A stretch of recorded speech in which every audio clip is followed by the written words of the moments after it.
Hello ನನ್ನ ಕುಟುಂಬದವರೇ, ಹೇಗಿದ್ರೆಲ್ಲರೂ? ಇವತ್ತು ನಾನು ನಿಮ್ಮ ಜೊತೆ ಜಟ್ಪಟಾಗಿ ಆಗುವಂಥ ಬ್ರೇಕ್ಫಾಸ್ಟ್ ರೆಸಿಪಿ ಶೇರ್ ಮಾಡ್ತಾ ಇದ್ದೀನಿ.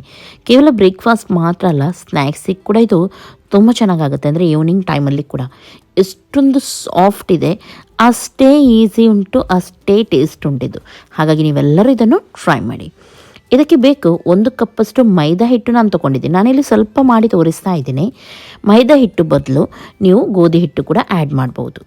ಸ್ವಲ್ಪ ನಾನು ತೆಂಗಿನಕಾಯಿ ಹಾಕಿದ್ದೀನಿ, ಹಾಗೂ ಅರ್ಧ ನೀರುಳ್ಳಿಯನ್ನು ಹಾಕ್ತಾ ಇದ್ದೀನಿ. ನಾನಿಲ್ಲಿ ಒಂದು 10 ದೋಸೆ ಆಗುವಷ್ಟು ಮಾಡ್ತಾ ಇದ್ದೀನಿ. ಹಾಗಾಗಿ ನಿಮಗೆ ಜಾಸ್ತಿ ಮಾಡೋದಾದರೆ ನೀವು ಜಾಸ್ತಿ ಹಾಕಬೇಕಾಗುತ್ತೆ. ಓಕೆ, 2 ಟೇಬಲ್ ಸ್ಪೂನಷ್ಟು ಎಣ್ಣೆಯನ್ನು ಹಾಕೋಣ. ಹಾಗೂ ಇಲ್ಲಿ ನಾನು 1 ಮೊಟ್ಟೆನೂ ಹಾಕ್ತಾ ಇದ್ದೀನಿ. 2 ಕಪ್ ಹಾಕೋದಾದರೂ ನೀವು 1 ಮೊಟ್ಟೆ ಯೂಸ್ ಮಾಡ್ಬೋದು, ಅಥವಾ ನಿಮಗೆ ಜಾಸ್ತಿ ಮೊಟ್ಟೆ ಬೇಕಿದ್ದರೂ ನೀವು ಆ್ಯಡ್ ಮಾಡ್ಬೋದು.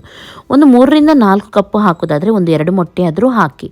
1 ಚಮಚದಷ್ಟು ಸಕ್ಕರೆ ಹಾಗೂ ಉಪ್ಪು ರುಚಿಗೆ ತಕ್ಕಷ್ಟು, ಹಾಗೂ 1 ಕಪ್ಪಷ್ಟು ನೀರು, ಇಷ್ಟನ್ನು ಸೇರಿಸಿ ಇವಾಗ ಇದನ್ನು ಗ್ರೈಂಡ್ ಮಾಡಿದ್ದೀನಿ. ನೈಸಾಗಿ ಗ್ರೈಂಡ್ ಮಾಡಿ.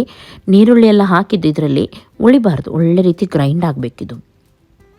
ಇವಾಗ ಸಣ್ಣದಾಗಿ ಹೆಚ್ಚಿದ ಕೊತ್ತಂಬರಿ ಸೊಪ್ಪನ್ನು ಆ್ಯಡ್ ಮಾಡಿದ್ದೀನಿ. ಉಪ್ಪೆಲ್ಲ ಕರೆಕ್ಟಾಗಿದೆಯಾ ನೋಡಿ. ಮಕ್ಕಳಿಗೆ ಕೊಡೋದಾದರೆ ನೀವು ಸ್ವಲ್ಪ ಇದಕ್ಕೆ ಸಕ್ಕರೆಯನ್ನು ಆ್ಯಡ್ ಮಾಡ್ಬೋದು, ಸ್ವಲ್ಪ ಜಾಸ್ತಿನೇ, ತುಂಬ ಚೆನ್ನಾಗಾಗುತ್ತೆ. ಹಿಟ್ಟು ಈ ಅದಕ್ಕಿದ್ರೆ ಸಾಕು, ಇದಕ್ಕಿಂತ ತುಂಬ ತೆಳುನೂ ಬೇಡ, ದಪ್ಪನೂ ಬೇಡ. ಇವಾಗ ಸಣ್ಣ ಫ್ರೈಯಿಂಗ್ ಪ್ಯಾನ್ ತೊಗೊಂಡಿದ್ದೀನಿ. ಅದಕ್ಕೆ ಸ್ವಲ್ಪ ಎಣ್ಣೆಯನ್ನು ಹಾಕಿ ಟಿಶ್ಯೂ ಪೇಪರಲ್ಲಿ ನಾನು ಒರೆಸಿದ್ದೀನಿ. ಆಮೇಲೆ ಗ್ಯಾಸನ್ನು ಲೋ ಫ್ಲೇಮಲ್ಲಿ ಇಡಬೇಕು, ಹೈ ಆಗಿ ಇಡಬಾರ್ದು.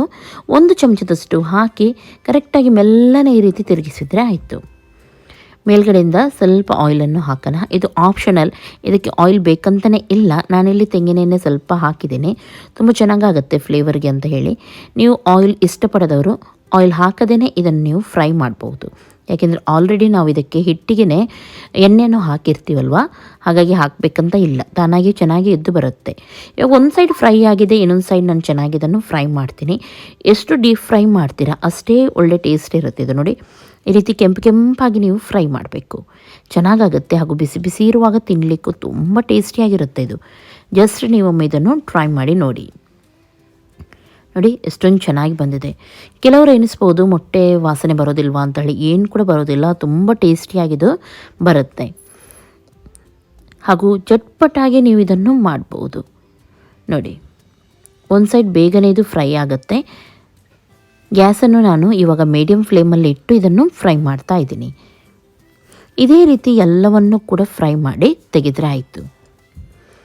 ತುಂಬ ಸಿಂಪಲ್, ತುಂಬ ಈಸಿಯಾದ ರೆಸಿಪಿ ನಾನು ಹೇಳಿಕೊಟ್ಟಿದ್ದೀನಿ. ಖಂಡಿತವಾಗ್ಲೂ ನಿಮಗೆ ಇಷ್ಟ ಆಗಿರ್ಬೋದು ಅಂತ ಎನಿಸ್ತೀನಿ.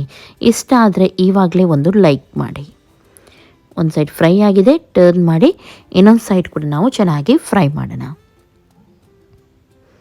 ತುಂಬ ಸಿಂಪಲ್ ಆಗಿದ್ದು ಎದ್ದು ಬರುತ್ತೆ ನೋಡಿ. ಇನ್ನೊಂದು ಸೈಡ್ ಫ್ರೈ ಮಾಡುವಾಗ ಗ್ಯಾಸನ್ನು ಸ್ವಲ್ಪ ಹೈ ಫ್ಲೇಮಲ್ಲಿ ಇಟ್ಟು ಖಡಕ್ಕಾಗಿ ಫ್ರೈ ಮಾಡಿ. ಆಮೇಲೆ ಹಿಟ್ಟನ್ನು ಹಾಕುವಾಗ ಮತ್ತೊಮ್ಮೆ ಮೀಡಿಯಮ್ ಫ್ಲೇಮಿಗೆ ಇಟ್ಟು ಹಿಟ್ಟನ್ನು ಹಾಕಿ. ನೋಡಿ, ಇವಾಗ ದೋಸೆಯನ್ನು ನಾನು ಮಾಡಿದ್ದೀನಿ. ಎಷ್ಟು ಸಾಫ್ಟ್ ಇದೆ ನೋಡುವಾಗಲೇ ನಿಮಗೆ ಗೊತ್ತಾಗುತ್ತೆ.